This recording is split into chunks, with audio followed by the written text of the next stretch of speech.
शपथ ग्रहण समारोह इसकी जमकर तैयारियां हो रही हैं और इस वक्त की बड़ी खबर आपको बता दें, अमित शाह बीजेपी अध्यक्ष के घर में भी रात में डिनर है, जहां पर भी जमकर तैयारियां हो रही है। देश भर के सभी जिला अध्यक्षों और लोकसभा प्रभारियों को यहां पर न्योता दिया गया है।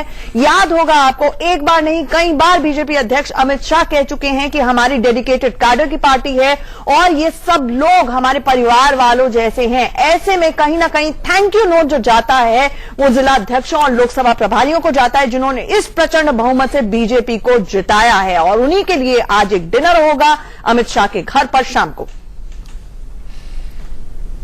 अध्यक्ष अमित शाह अपने घर से निकलते हुए साफ तौर पर यहाँ पर सुबह से ही यहाँ पर अपने आवास पर मौजूद थे और अपने 11 अकबर रोड से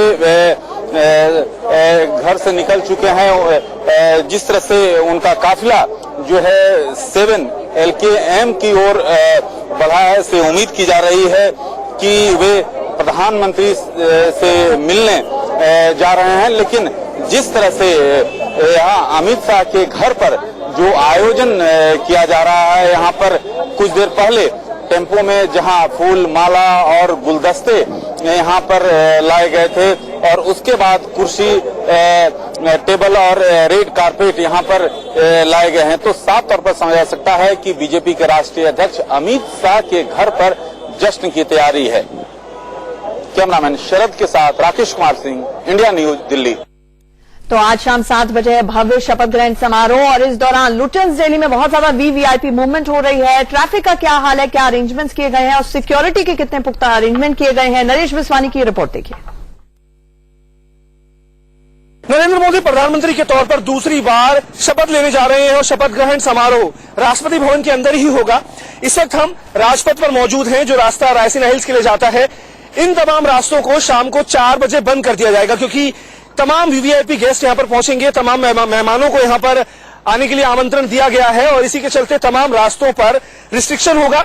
शाम के 4 बजे से ही तमाम रास्तों को बंद कर दिया जाएगा। अगर हम आसपास से गुजरने वाले तमाम रास्तों की बात करें तो राजपथ के आसपास के जो तमाम रास्ते हैं, जो राष्ट्रपति भवन के आसपास से होकर के गुजरते हैं, उन तमाम रास्तों पर शाम को 4 बजे के आसपास रिस्ट्रिक्शन होगा और वहां से सिर्फ और सिर्फ वीवीआईपी या फिर लेबल लगी हुई गाड़ियां ही अलाउ होंगी।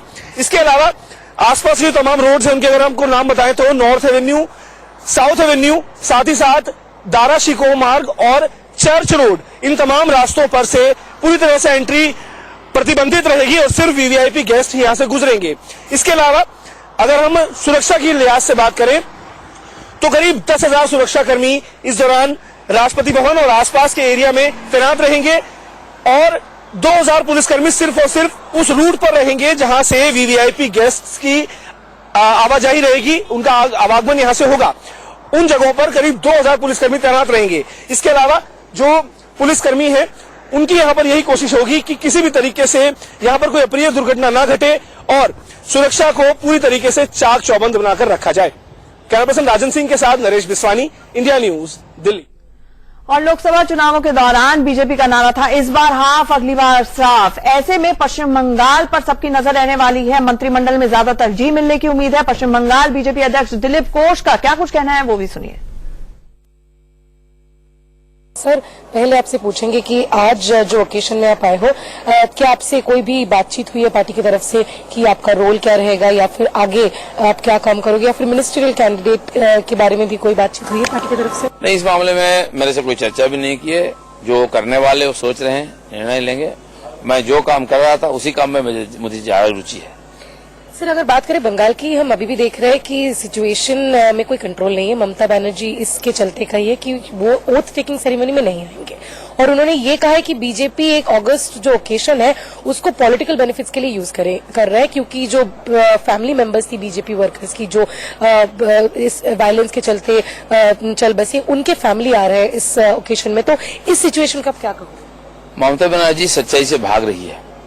लोगों के जो जिनका ऊपर अत्याचार हत्या हुई है, उनकी परिजनों से आंख मिलाने की हिम्मत उनकी नहीं है, ना तो मीडिया का सामना होने में उनकी हिम्मत है। इसलिए बहाना बना रही है। जो कल बोल रहे थे आएगी, आज बोलेगी नहीं आएगी। और जिन लोगों ने लोकतंत्र प्रतिष्ठा के लिए बंगाल में बलिदान दिया है, उनके परिजनों को हम जब बुलाते हैं सबसे बड़ा पंचायत में, तो उसमें डरने की क्या है?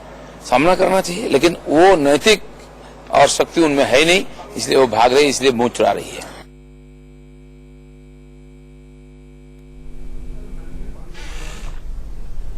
और हमारे साथ हमारे सहयोगी ब्रिजेश पांडे सीधे पीएमओ के बाहर से लाइव जुड़ेंगे। इस वक्त की बड़ी खबर आपको बता दें, प्रधानमंत्री और बीजेपी अध्यक्ष अमित शाह के बीच में मंथन इस वक्त भी जारी है। लगातार पिछले कुछ दिनों से मल्टीपल राउंड ऑफ मीटिंग्स हो चुके हैं। 303 का प्रचंड बहुमत है बीजेपी के पास। ऐसे में संभावित मंत्री कौन हो सकते हैं, ये बड़ा सवाल है। हमारे साथ हमारे सहयोगी ब्रिजेश पांडे जुड़ रहे हैं। ब्रिजेश, एक क्लैरिटी, ये मंथन ही चल रहा है कि मंत्रिमंडल का स्वरूप क्या रहने वाला है, या फोन कॉल्स चलनी शुरू हो गई हैं? क्या खबर? देखिए, अभी तक फोन कॉल्स, अभी तक इसके बारे में कोई कंफर्मेशन नहीं आई है कि बीजेपी के किसी भी सांसद सदस्य को फोन कॉल गया है। लेकिन हाँ, BJP party president Amit Shah और प्रधानमंत्री नरेंद्र मोदी के बीच पिछले 40 मिनट से मंथन चल रहा है। पिछले 2 दिनों में इन दोनों के बीच 8 घंटे से ज्यादा की भी मुलाकातें हो चुकी हैं। तो ऐसा माना जा रहा है, ऐसी उम्मीद की जा रही है कि इस मीटिंग के बाद भाजपा के संसद सदस्यों के पास कॉल जाना शुरू हो जाएगा। लेकिन जिस तरह से प्रधानमंत्री नरेंद्र मोदी ने अपने पहले भाषण में कहा था कि जो भी लिस्ट आप गेस कर रहे हैं वो हो जाए, ऐसा है नहीं। तो मुझे लगता है शायद ऐसा ही आज कुछ होने वाला है। परंपरा ये रही है कि पिछले 2014 में प्रधानमंत्री नरेंद्र मोदी ने जो भी उनके कैबिनेट में शामिल होने जा रहे थे उनको टी पार्टी में बुलाया था, सुबह ब्रेकफास्ट में बुलाया था, और करीब 10 बजे तक ये साफ हो गया था कि उनके कैबिनेट का स्वरूप कैसा होगा। लेकिन अभी 11 से ज्यादा बज चुके हैं, लेकिन अभी भी कोई क्लैरिटी नहीं है कि प्रधानमंत्री नरेंद्र मोदी की कैबिनेट में सरप्राइज एलिमेंट तो ठीक है, लेकिन बड़ा सवाल ये है कि सबकी धड़कनें इस वक्त तेज होंगी सांसदों की, तो वो भी पूछना चाह रहे होंगे कि नए कपड़े, नए सूट प्रेस करवाने का टाइम मिलेगा भी कि नहीं मिलेगा। देखिए, मुझे लगता है कि यदि आप भाजपा के सांसद हो तो अब तक उनको इस तरह की चीजों के आदत हो जानी चाहिए, और वो नए कपड़ों के साथ तैयार होंगे, भले ही कॉल आए या ना आए। लेकिन ये बात निश्चित तौर पे है कि सभी सांसद उन्हें इस वक्त अपने अपने फोन के इर्द गिर्द ही बैठे होंगे, लैंडलाइन के इर्द गिर्द ही बैठे होंगे कि क्या पता कब कॉल आ जाए। लेकिन मुझे लगता है कि शायद ये कॉल करने का सिलसिला एक बार जब प्रधानमंत्री नरेंद्र मोदी और भाजपा अध्यक्ष अमित शाह के बीच मीटिंग खत्म हो जाए उसके बाद ही ये शुरू होगा। ठीक है, हमारे साथ जुड़ने के लिए ब्रिजेश बहुत बहुत शुक्रिया। ऐसे में दिल्ली में आज के दिन भैया नेटवर्क प्रॉब्लम ना हो, सारे मंत्री और सांसद यही सोचेंगे। हम आपको सीधे